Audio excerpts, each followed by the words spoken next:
Welcome everyone to the Calculus Cooking Show with me as your host, and today we'll be making a classic grilled cheese sandwich with a twist and an avocado sandwich, and we'll probably throw in some calculus cooking tips too. But before you start cooking, you need to remember that cooking is hard work. So before you start, pour yourself a nice cup of green tea. I have my green tea now, and let's start cooking. Now, you can use 2 cheeses, but 3 is where I would draw the asymptote. For this grilled cheese, we're using mozzarella and Swiss, which I'll go grab.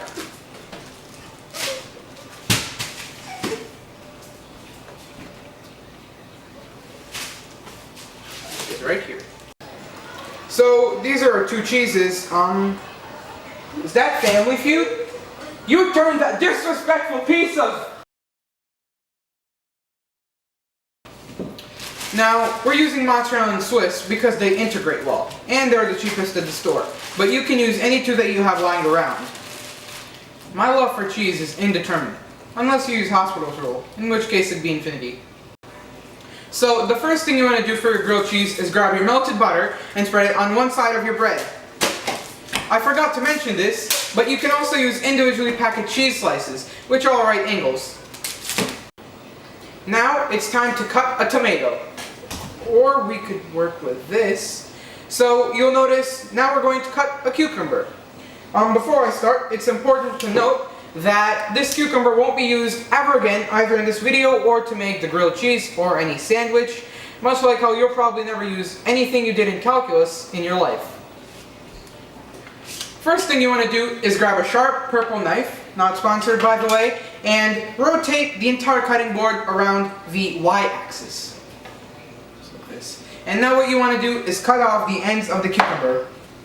Rotate around the y-axis again. And now what you'll notice is this cucumber now looks like a log. From here, all you want to do is cut disc-shaped slices from your cucumber.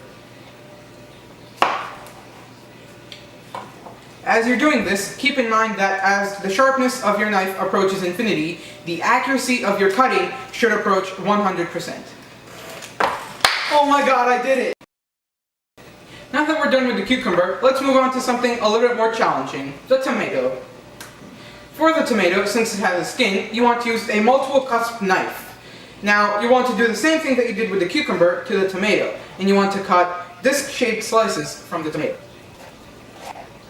Since we're putting this tomato in a sandwich, the center of the tomato, which contains a lot of water, will make the sandwich very soggy. But to fix this, all we have to do is cut out the inside of the tomato. Now, by cutting out the center of the tomato, you have turned the disc-shaped slice into a washer. Now, after we're done with the tomato, you need to keep in mind that an opinion without 3.14 is just an onion, which is exactly what we're going to cut next.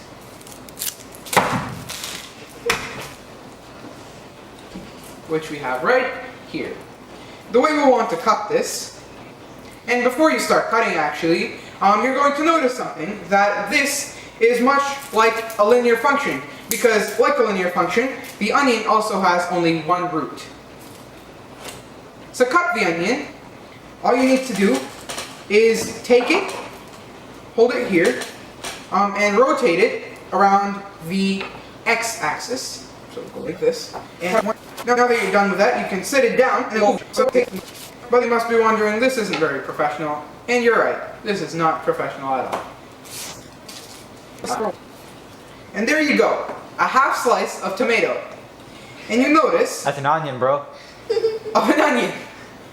And here you go, a half slice of an onion.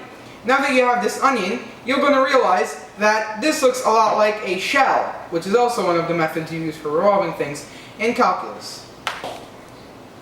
Now that we're done with the cucumber, tomato, and the onion, it's time for the avocado. But the avocado is way too complicated for me to teach you how to cut, so we'll just get to a cutaway of the cut avocado.